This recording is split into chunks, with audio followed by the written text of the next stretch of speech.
को शामिल नहीं किया गया है। यह लोकतंत्र की हत्या की तरफ एक बढ़ाया गया कदम है। इससे पहले भी देश में 3 कमेटी बनाई जा चुकी है, लेकिन यह तीनों कमेटी का रिपोर्ट कुछ इतना ज्यादा खास नहीं है। इलेक्शन पॉसिबल तो है, लेकिन इसमें कम से कम संविधान में संशोधन करना जरूरी है। इलेक्शन का प्रस्ताव संसद में आता है तो इसमें कम से कम 2/3 सांसदों का समर्थन चाहिए कि लोकसभा और विधानसभा चुनाव को 2 चरणों में कराया जा सकता है। कहीं ऐसा तो नहीं है कि बीजेपी सरकार इस चुनाव को ही लेट करवाना चाहती है। करीब रहने वाले नेता यह कह चुके हैं कि भारत का जो यह संविधान है वो बहुत ही पुराना हो चुका है, इसको बदलना काफी ज्यादा जरूरी है। दोस्तों, वन नेशन वन इलेक्शन का चर्चा पूरे देश में चलने लग रहा है। 18 से 22 सितंबर का जो एक विशेष सत्र बुलाया गया है, उसके लिए भी अपोजिशन लीडर यह एलिगेशन लगाने लग रही है कि खास करके इसी मुद्दे के लिए इस सत्र को बुलाया गया है। पर यहाँ पर आपका और हमारा सवाल है कि आखिर वन नेशन वन इलेक्शन होता क्या है। सिंपल भाषा में समझे तो देश के जितने भी चुनाव होते हैं, चाहे लोकसभा के चुनाव, चाहे राज्यसभा के, चाहे गांव देहात में होने वाले छोटे मोटे चुनाव हो, वो सारे एक ही टाइम पर करवा देना। इसके लिए बशर्ते सरकार एक समिति का गठन भी किया है, जिसका अध्यक्ष फॉर्मर प्रेसिडेंट रामनाथ कोविंद को बनाया गया है। इसमें leader opposition party Adhir Ranjan Chaudhary को रखा गया है। इसके अलावा गृह मंत्री अमित शाह, इसके अलावा राज्यसभा में leader opposition party Ghulam Nabi Azad को भी इसमें रखा गया है। इसके अलावा 4 लोगों को और रखा गया है। लेकिन अभी का अपडेट यह है कि अधीर रंजन चौधरी इस समिति से अपने आप को किनारा कर लिया है, जिसका कारण बताया है कि इस समिति में हम अकेला विपक्ष का नेता हो जाएंगे, जिसके कारण हमारी इसमें आवाज नहीं सुनी जाएगी। इसके अलावा उनका यह भी कहना है कि इस समिति में मल्लिकार्जुन अर्जुन खड़गे को शामिल नहीं किया गया है। यह लोकतंत्र की हत्या की तरफ एक बढ़ाया गया कदम है। दोस्तों, अगर इस समिति पर गौर करोगे तो 7 लोग बच चुके हैं। अगर पूरी तरीके से इस पर गौर करके देखोगे तो पता चलेगा 4 से 5 लोग इस समिति में ऐसे हैं जो कि सरकार के बातों में हाँ मिला देंगे। दोस्तों, यह समिति तभी बैलेंस हो पाएगा जब पूर्व चीफ जस्टिस ऑफ इंडिया, इसके अलावा और ऑपोजिशन लीडर इसमें शामिल हो पाएंगे, लेकिन अभी तक तो कुछ ऐसा देखने को नहीं मिलेगा। दोस्तों, एक बीजेपी के लीडर का यह कहना है कि पहले तो यह समिति रिपोर्ट करेगी, उसके बाद इसे पब्लिक डोमेन में लाया जाएगा, तब इस पर संसद में चर्चा शुरू होगी।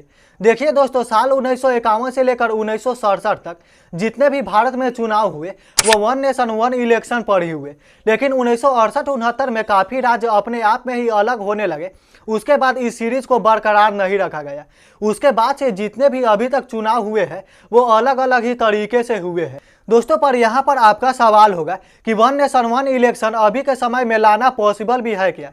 देखिए, इससे पहले भी देश में 3 कमेटी बनाई जा चुकी है, लेकिन यह तीनों कमेटी का रिपोर्ट कुछ इतना ज़्यादा खास नहीं है। लेकिन 1999 का जो रिपोर्ट है उसको आपको थोड़ा ध्यान में रखना होगा, क्योंकि यह थोड़ा खास है और बीजेपी साल 2014 से लेकर 2022 तक इसी के रास्ते पर चलने लग रही थी, इसीलिए इसको थोड़ा ध्यान में रखना जरूरी है। साल 1999 के एक रिपोर्ट में कहा गया था कि one nation one election possible तो है, लेकिन इसमें कम से कम संविधान में संशोधन करना जरूरी है। इसके अलावा संसद में अविश्वास प्रस्ताव लाकर इस पर चर्चा कर सकते हैं। इसके बाद ही साल 2014 में मोदी सरकार वन नेशन वन इलेक्शन के लिए एक कमेटी बनाई, जिसकी रिपोर्ट 2015 में आई। इसमें 1999 के रिपोर्ट का हवाला दिया गया और इसमें बताया गया कि विधानसभा के जो चुनाव होंगे वो 2 चरण में होंगे। पहले लोकसभा के मध्यकालीन में होंगे, इसके अलावा दूसरा जो होगा वो लोकसभा चुनाव जिस साल होगा उस साल के अंत में दूसरा चरण का विधानसभा चुनाव। इसमें भी कई शर्तें रखी गई है।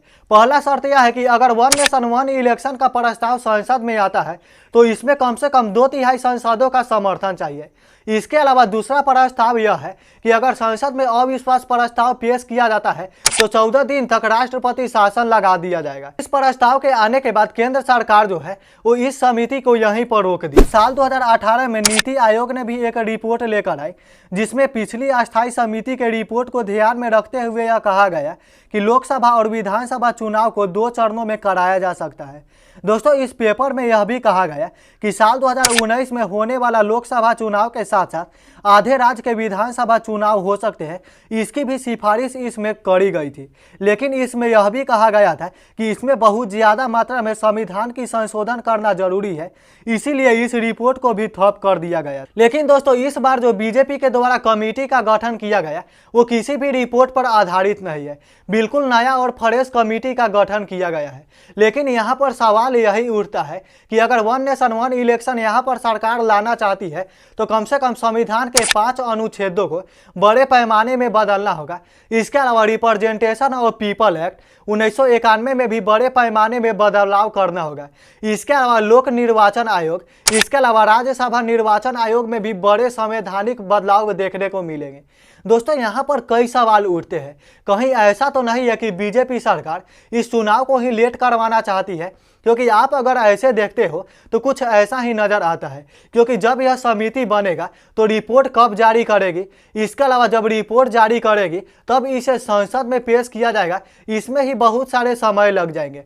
अगर हम लोकसभा चुनाव की देखते हैं तो मार्च अप्रैल में ही करा दिया जाएगा, लेकिन अगर संविधान को संशोधन करते करते देखते हैं तो बहुत ज़्यादा समय लग जाता है। कहीं ऐसा तो नहीं है कि मोदी सरकार चुनाव को ही लेट करवाना चाहती है? तो यहाँ पर एक और सवाल उठता है, क्या मोदी सरकार चुनाव को जल्दी ही तो करवाना नहीं चाहती है?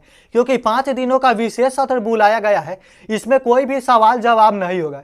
इसमें कहीं ऐसा न हो कि संविधान के संशोधन का बिल पेश हो जाए, उसके बाद जल्दी जल्दी संविधान में संशोधन कर दिया जाए, उसके बाद इस समिति का रिपोर्ट है तो साल 2024 का चुनाव 2023 में ही कर दिया जाए।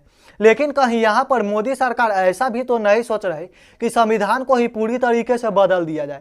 दोस्तों मैं यह सवाल इसलिए पूछने लग रहा हूँ कि बीजेपी के बहुत करीब रहने वाले नेता यह कह चुके हैं कि भारत का जो यह संविधान है वो बहुत ही पुराना हो चुका है, इसको बदलना काफ़ी ज़्यादा जरूरी है। लेकिन दोस्तों आपको यह भी सोचना होगा कि बीजेपी जो है कई बार मुद्दे को भटकाने के लिए भी ऐसा कर सकती है, क्योंकि हाल ही में फाइनेंशियल टाइम्स ने अडानी के खिलाफ एक रिपोर्ट छापी, जिसके बाद अडानी पर बहुत सारे सवाल उठ रहे हैं।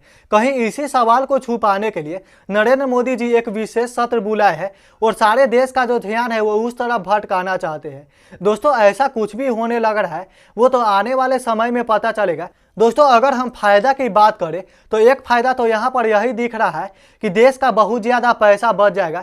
जितने चुनाव में खर्च होते थे उससे देश का इंफ्रास्ट्रक्चर बिल्डअप होगा। इसके अलावा बहुत सारे गरीब मजदूरों को दिया जाएगा और किसानों की आय शायद दुगनी हो सकती है।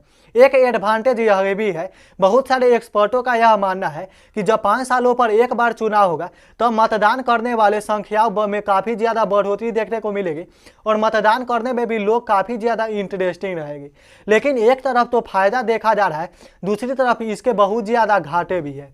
देखिए दोस्तों एक साथ लोकसभा और राज्यसभा का चुनाव आएंगे तो यहाँ पर जो रीजनल पार्टी है उनको काफ़ी ज़्यादा घाटा सहने को मिलेगा। वो राज्यसभा के चुनाव में अच्छे तरीके से मुद्दे नहीं उठा पाएंगे, इसके अलावा लोग भी उनके बातों को नहीं समझ पाएंगे। इसके अलावा एक दिक्कत यह भी है कि हमारा देश जो है वो आज के समय में पार्लियामेंट्री डेमोक्रेसी है, लेकिन दोस्तों जैसे ही देश में 1 नेशन 1 इलेक्शन आ जाएगा तो लोगों को और एक्सपर्टों को यह बहुत ज़्यादा शक है कि हमारा जो देश है वो प्रेसिडेंशियल डेमोक्रेसी के तरफ चल जाएगा, जो कि बहुत ही अच्छा नहीं है। हम अमेरिका में इसका उदाहरण देख ही सकते हैं। दोस्तों आप इस टॉपिक पर क्या सोचते हैं नीचे कमेंट जरूर करें। अगर वीडियो अच्छी लगी तो लाइक करना, चैनल पर नए हो तो सब्सक्राइब करके बेल आइकन प्रेस कर देना, क्योंकि आपका भाई इसी तरह के वीडियो लाते रहता है। तब तक के लिए जय हिंद, वंदे मातरम।